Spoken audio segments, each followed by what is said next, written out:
집이 있는 빈곤층인 하우스푸어가 급증하면서 우리 경제 전반에 빨간불이... 하우스푸어는 150만 가구에 이르는 것으로 추산됩니다. 1천만 원의 마이너스 대출까지 받았습니다. 처음엔 빚내서 투기한 사람들 잘못이라고만 생각했습니다.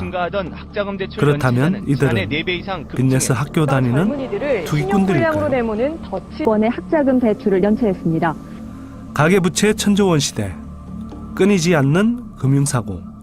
도대체 왜 우리가 감당할 수 없는 경제 위기가 계속되는 걸까요? 누가 우리의 경제 환경을 이렇게 만들었을까요? 여기 우리 경제 환경에서 실력을 행사하고 책임은 지지 않는 자들이 있습니다. 바로 모피아라 불리는 세력입니다.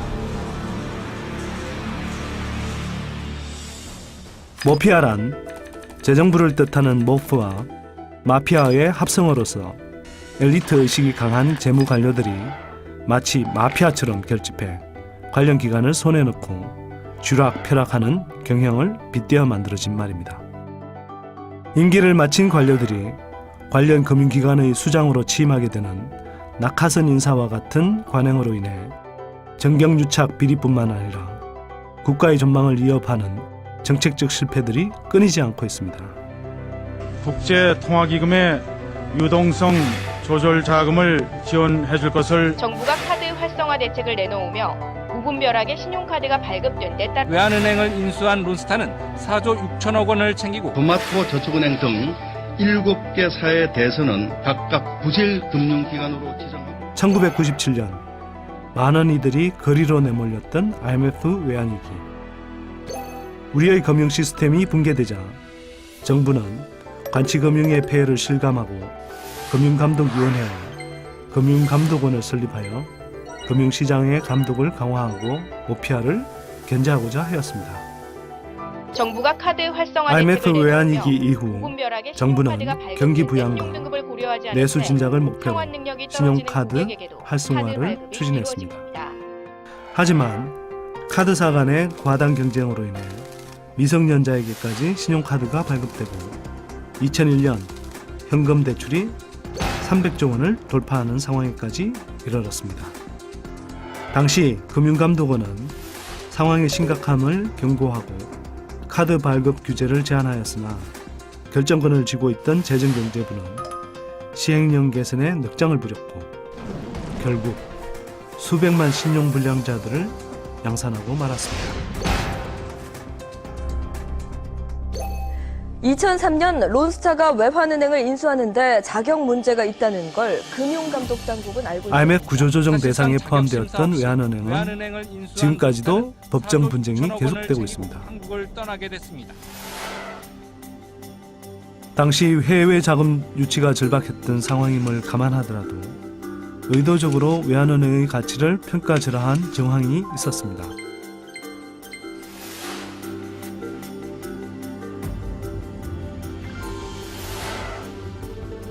산업자본 의심을 받는 론스타가 외환은행을 헐값에 인수하게 됩니다. 재정경제부와 금융감독위원회가 금산분리 원칙에서 벗어나 론스타의 외환은행 인수를 승인한 것입니다. 론스타는 외환은행을 특혜로 헐값에 인수했다는 의혹 속에서 수차례에 걸쳐 배당금을 지급했으며 2011년 외환은행 매각으로 막대한 이익을 챙겼습니다. 적반하장격으로 론스타는 대한민국 정부를 상대로 손해배상을 청구하고 있기도 합니다. 그들은 도대체 왜 우리 국민의 자산을 헐값에 외국 자본에 넘기려 그토록 노력했을까요?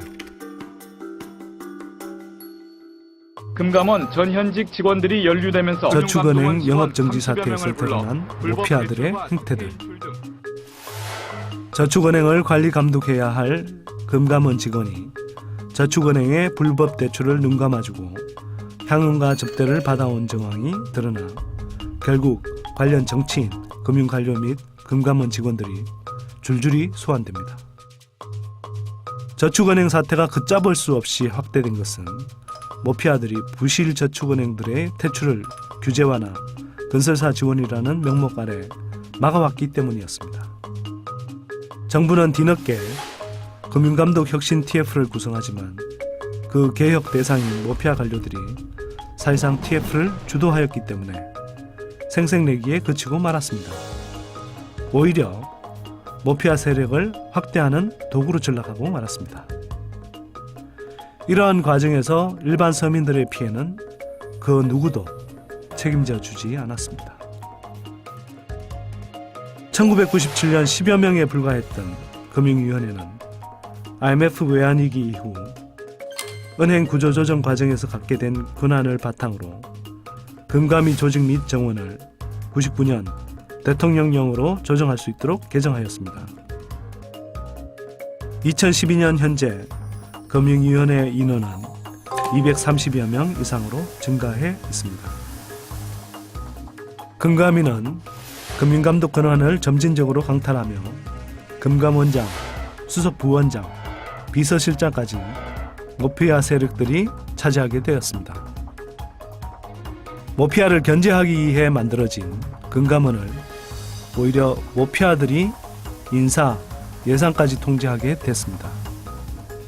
대한민국 경제의 기획과 예산, 감독 권한까지도 모두 모피아의 수중에 들어가게 된 것입니다.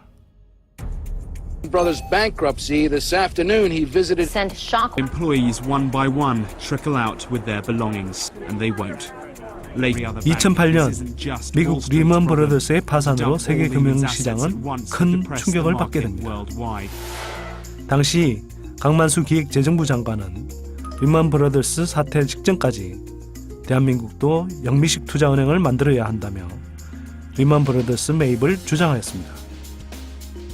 우리 국민들이 자칫 IMF 외환위기와는 비교도 할 수 없는 금융재앙에 휩싸이게 됐을지도 모릅니다.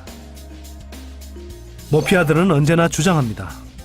금산분리 완화와 영미식 금융시스템 도입만이 금융선진국으로 가는 지름길이라며 대형 투자은행을 설립하자고 합니다. 지금처럼 모피아들이 한국의 금융시장을 장악하여 정책 결정권을 갖고 있는 상황에서 대형 투자은행을 설립하고 그 수장의 자리를 차지하게 된다면 어떻게 될까요? 대한민국 경제는 금융자본의 이익만을 극대화하고 투기적 거래를 통해 심각한 금융위기를 초래할 수도 있습니다. 그들은 엘리트입니다. 그리고 부지런합니다. 그들은 스스로에게 유리한 환경을 조성하기 위해 지금도 노력하고 있습니다. 몇몇 소수의 엘리트에 의해 국가 경제를 경영하던 시대는 지나갔습니다. 금융시장은 더욱 거대해졌고 변동성 또한 커졌습니다. 금융은 이제 우리 모두의 일상입니다. 시민들이 금융 소비자로서 권리를 확보하고 금융정책 결정에 참여하는 금융민주화가 필요한 시대입니다. 대출받은 차주의 책임이라고 대답했습니다. 한국에서 돈을 벌어가는 사람들은 마찬가지입니다. 그런 기회를 줘야 되고. 제가 21개 그 한미 FTA와 관련되는 법안을 일일이 다 보지는 못했습니다.